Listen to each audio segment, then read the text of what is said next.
So, when Corey Dolgan noticed that all the other speakers this morning are coming to you by video, he suggested if I wanted to, I could use his laptop in the back and Skype in. But since the lady said that we're not doing Skype, I guess I have to actually stand here, which was my choice anyway. I'm John Reiff.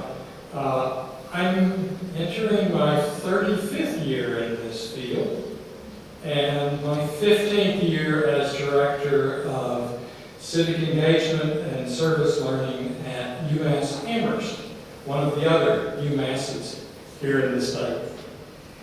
And I am grateful to have the chance to talk to you for about 9.5 more minutes about learning outcomes for students who are involved in service learning and civic engagement. As I thought about this, one thought that came to me was this, that what we know about student learning outcomes is driven largely by what we think we need to know, which in turn is driven by how we think about our field.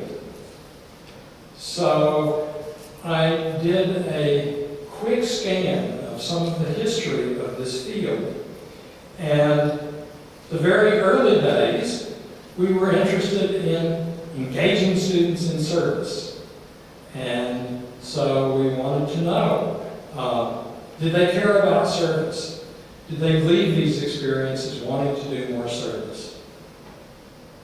Then, mid-80s into the 90s, service learning really began to take hold. And the idea was that service had to be embedded in courses, that not the only way to do it, but one of the more important ways to do it was to embed it in courses. And so there arose a great concern about demonstrating academic outcomes from engaging students in service through courses.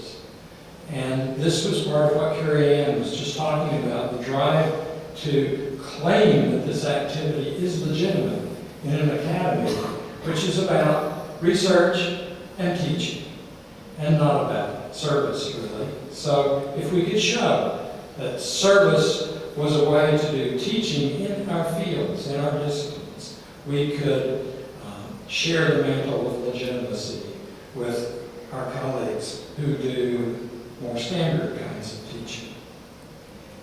Ed Slotowski's 21-volume series is a testament to that approach. Late 1990s, Ed elicited folks from all across the ranks of the academy to write books about service learning in nursing, in composition, in philosophy, in 21 different fields, and got AAHE to publish this series until they went belly up, and then Stylus took over. So that's one moment that stood out for me. Around the same time, we had this little book come out. This large book come out. Where's the learning in service learning? Janet Eiler and Dwight Giles put it together, reporting on a lot of research on what happens to students in their learning. And a good bit of what they talked about was the academic learning. But an equal amount of what they talked about was the personal and the interpersonal learning that derives from high-quality service learning experiences. So that became a theme. Chapter 7 was a kind of prefiguring of another theme that has emerged. So in the last decade, more or less, I've seen two major themes emerge that I'm very interested in. One is the emergence of critical service learning. And I think Tania Mitchell, when we hear from her, she'll probably fill in some of the dimensions of that. She's been one of the leading scholars pushing us to think about how service learning functions when we approach it from a framework of social justice. The other theme is the shift from service and service learning to civic engagement, which is a broader conception. And to claim John Dewey's vision that democracy must be reborn with each generation and education is its midwife.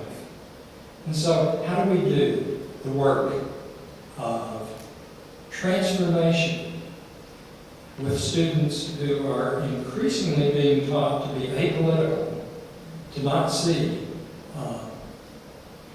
the larger good is something they have any responsibility for co-creating? How do we transform their vision of themselves and the world they live in? So I came up with 5 questions about student learning outcomes. One is the question of methodology. How do we get beyond students' self-reports about their learning and let them show us what they've learned? Brief story about this. A colleague, Art Keene, for about nearly 20 years, has directed a curricular alternative spring break program where students every spring go work over spring break with a community organization, but this experience is sandwiched by the first half and the last half of the spring semester in which they are in a course that prepares them for this immersion and then processes that experience after they get back. And one of the themes that Art hit on over and over in this program was the idea of community voice. That we're not going to a community to do what we think they need, we're going to a community to join them and hear from them what they seek. And so he would ask students to write a final paper, and he would ask them to tell about what they learned. And one of the things they would say is, oh, we learned the importance of community voice. We need to hear from community members. And they kind of repeat back what he had hit to them. And he became increasingly distrustful of their self-reports. So he asked the person on our campus who does institutional research around student learning, how else could I find out what they learned besides asking them to tell me? And they worked out a plan where he developed a simulated case study of a local community that was facing a lot of challenges and was seeking to do community development. And it invited the student to come in as a consultant. And in his simulated case study, he asked the student then to explain what they would do in response to this. There was like 20 pages of description of the community in the simulated case study. And he kind of compiled a couple of the Hilltown communities around us into one simulated community. And the students, by and large, would say, well, I would focus on this, and I would focus on that, and I would focus on this other thing, and I would tell them that what they should do is. And so he realized, community voice, they could tell me it was important, but they weren't showing it when I gave them an opportunity to enact an engagement with the community. So he went back to the drawing board to figure out how might he teach differently. So how do we get them to show us, not just tell us in their self-reports? Second question, who are the students whose learning outcomes we are studying? Are they, as is so typical in so many service learning courses, white, middle-class females, traditional college age?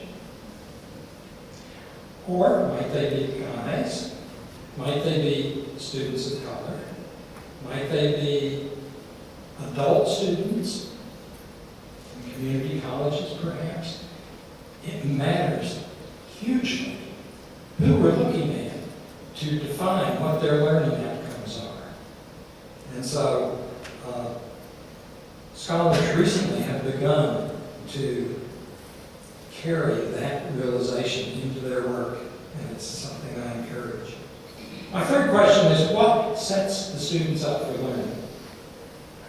What are the patterns of their engagement and the structures that support their learning from it, their learning through it, and their learning for it? Are they doing placements in the community? Are they doing projects with the community? Are they working to provide charity? Are they working toward justice? Those kinds of things matter deeply. And there's a question I've gotten involved in the last few years. Is the structure that places them in this lasting for one semester, or does it last for longer than that? Because perhaps deeper change happens if we can keep students together in a cohort with one another, working in the same community setting over multiple semesters. So, what does it look like when we have the chance to have intensive development? Fourth question, what learning outcomes are we seeking? I've circulated, some of you have it, some of you have the link to the website where this can be found. The student learning outcome rubric for the Massachusetts Department of Higher Education, produced for them by a study group involving some of the people in this room, which is on their website, kind of hidden away.